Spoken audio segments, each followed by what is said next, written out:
രാഷ്ട്രീയത്തിൽ അപ്രതീക്ഷിത മാറ്റങ്ങൾ പ്രകടമാകുന്ന മണ്ഡലമാണ് തിരുവനന്തപുരം. രാഷ്ട്രീയത്തിലുപരി വ്യക്തിപ്രഭാവത്തിൽ വോട്ടർമാർ മാറി ചിന്തിക്കാറുണ്ടോ എന്നുപോലും തോന്നിയ തെരഞ്ഞെടുപ്പുകൾക്ക് സാക്ഷ്യം വഹിച്ചതാണ് തലസ്ഥാനം. മിക്കപ്പോഴും കോൺഗ്രസിനൊപ്പം ഇടയ്ക്ക് ഇടത്തേക്ക് കഴിഞ്ഞ തിരഞ്ഞെടുപ്പുകളിലായി BJP സാന്നിധ്യം കൂടുന്നു എന്നതാണ് നമ്മൾ കണ്ടുവരുന്നത്. മുൻകാല തിരഞ്ഞെടുപ്പുകളിൽ ഭൂരിപക്ഷവും കോൺഗ്രസിനൊപ്പം നിന്ന ചരിത്രമാണ് തിരുവനന്തപുരത്തിനുള്ളത്.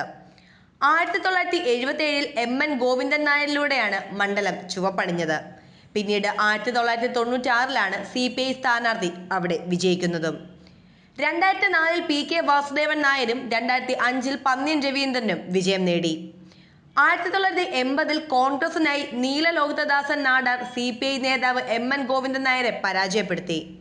പിന്നീട് നടന്ന 3 തിരഞ്ഞെടുപ്പുകളിലും കോൺഗ്രസിന്റെ ചാൾസ് വിജയം കണ്ടു.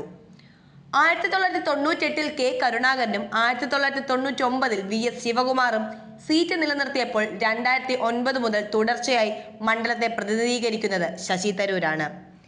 തിരുവനന്തപുരം ലോക്സഭാ മണ്ഡലത്തിന്റെ ചരിത്രത്തിലെ 4ാം മൂഴം എന്ന നേട്ടത്തിനായാണ് നിലവിലെ MP ശശി തരൂർ ഇത്തവണ പോരാട്ടത്തിനിറങ്ങുന്നത്. 1984, 88, 1991 എന്നീ തിരഞ്ഞെടുപ്പുകളിൽ വിജയിച്ച കോൺഗ്രസിന്റെ ചാൾസ് ആണ് ഇതുവരെ മണ്ഡലത്തിൽ നിന്ന് ശശി തരൂരിനെ കൂടാതെ 3 തവണ തുടർച്ചയായി വിജയിച്ച നേതാവ്. 2009 തിരഞ്ഞെടുപ്പിന് ശേഷം CPI സ്ഥാനാർത്ഥി 3ാം സ്ഥാനത്തേക്ക് പിന്തള്ളപ്പെടുകയും BJP സ്ഥാനാർത്ഥി 2ാം സ്ഥാനത്തേക്കും എത്തുകയും ചെയ്തതോടെ മണ്ഡലത്തിലെ BJPക്കുള്ള ശക്തി ഈ വർഷങ്ങളിൽ കുത്തനെ ഉയർന്നെന്ന് വ്യക്തമായി. ഈ തിരഞ്ഞെടുപ്പിലാണ് CPI പേയ്മെന്റ് സീറ്റ് വിവാദം നേരിടേണ്ടി വന്നതും. കാരക്കോണം മെഡിക്കൽ കോളേജിന്റെ ഡയറക്ടർ കൂടിയായിരുന്ന ബെനറ്റ് എബ്രഹാം ആയിരുന്നു CPIക്ക് വേണ്ടി മത്സരിച്ചത്. പണം നൽകി വാങ്ങിയ സീറ്റാണിതെന്ന ആരോപണത്താൽ ബെനറ്റ് 3ാം സ്ഥാനത്തേക്ക് എത്തി.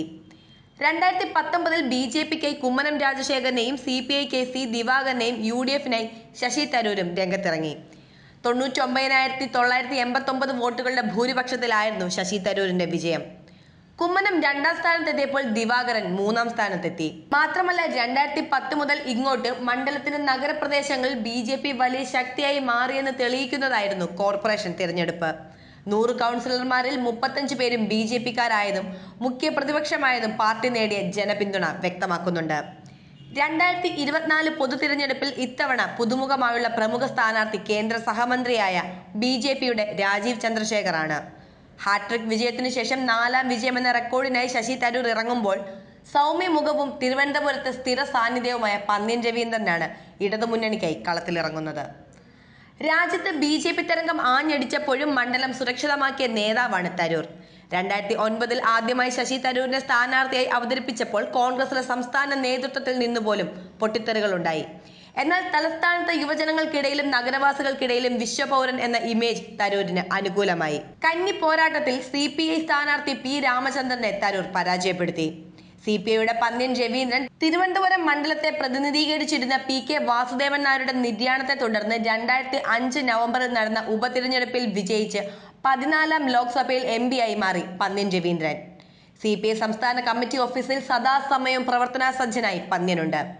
തലസ്ഥാനത്തെ സാംസ്കാരിക കായിക പരിപാടികളിലെ സജീവ സാന്നിധ്യം കൂടിയാണ്. മുന്നണി വോട്ടുകൾക്കൊപ്പം വ്യക്തിപ്രഭാവം കൂടി കണക്കിലെടുത്താൽ വിജയം ഉറപ്പിക്കാമെന്ന പ്രതീക്ഷയിലാണ് ഇടതുഭാഗം. മീഡിയ അടക്കം ബിസിനസ് രംഗത്ത് നിന്ന് രാഷ്ട്രീയത്തിലേക്ക് എത്തിയ കോർപ്പറേറ്റ് കൂടിയാണ് രാജീവ് ചന്ദ്രശേഖർ. 2006 മുതൽ 2018 വരെ രാജ്യസഭ അംഗമായിരുന്നെങ്കിലും 2018 മാത്രം BJP അംഗത്വം സ്വീകരിച്ച നേതാവാണ്. പാർട്ടിയുടെ വക്താവ് സ്ഥാനത്ത് നിന്ന് 2021 നരേന്ദ്രമോദി മന്ത്രിസഭയിൽ സഹമന്ത്രിയായി. നിലവിൽ IT ഇലക്ട്രോണിക്സ് വകുപ്പ് സഹമന്ത്രിയാണ്. ഹൈടെക് പ്രഭാവമാണ് രാജീവ് എടുത്തു കാണിക്കുന്നത്.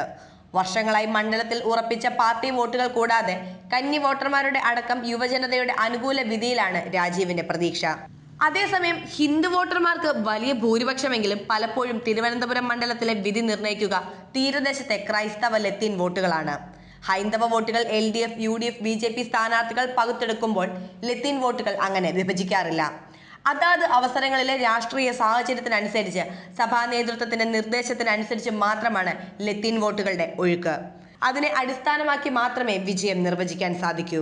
ഇതെല്ലാം നിലനിൽക്കെ രാഷ്ട്രീയ വെല്ലുവിളികൾ നിരവധി എത്തിയിട്ടും തട്ടകം വിട്ടുകൊടുക്കാത്ത തരൂരും ജനകീയത മുൻനിർത്തി പന്ന്യനും ഹൈടെക് തന്ത്രങ്ങളുമായി രാജീവും കളം നിറഞ്ഞതോടെ തിരുവനന്തപുരത്തെ പോര് ആകാംക്ഷാഭരിതമാകുമെന്നതിൽ തർക്കമില്ല.